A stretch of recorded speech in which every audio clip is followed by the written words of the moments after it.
মনটা আজকে সত্যি ভারাক্রান্ত। একটার পর একটা ঘটনায় যেভাবে তৃণমূল কংগ্রেস এবং জোড়াফুল জড়িয়ে পড়ছে তা চোখে দেখা যায় না, বিশ্বাস করা কঠিন। তারাতলায় গত প্রায় 48 ঘন্টায়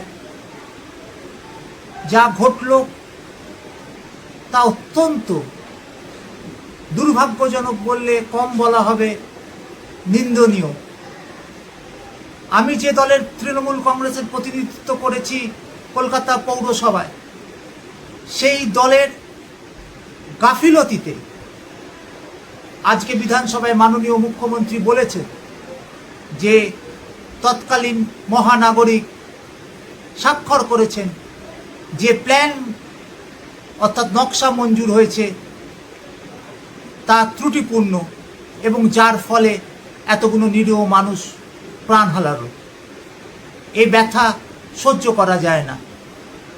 আমি তাই সিদ্ধান্ত নিচ্ছি যে তৃণমূল কংগ্রেস আর করা যাবে না, আর করবও না। ইতিমধ্যে আমি সংবাদ মাধ্যমকে বলেছি জোড়াফল চিহ্নটাও পরিত্যাগ করতে হবে, হয়তো এই মুহূর্তে থেকেই পরিত্যাগ করলাম। অর্থাৎ তৃণমূল কংগ্রেস বা জোড়াফুল এই দুটির সঙ্গে আর নিজেকে জড়িয়ে রাখতে চাই না। কারণ যেভাবে পৌরসভা চলেছে গত 5 বছরে বহু ঘটনা ঘটেছে।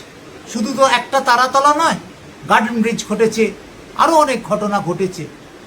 ফলে আমার বিবেক বলছে যে তৃণমূল কংগ্রেস এবং জোড়াফুল পরিত্যাগ করে নিজস্ব পথে আগামী দিনে চলাটাই বোধহয় সঠিক সিদ্ধান্ত হবে। যাদের সাথে এতদিন দল করেছি সবাইকে ধন্যবাদ জানাই।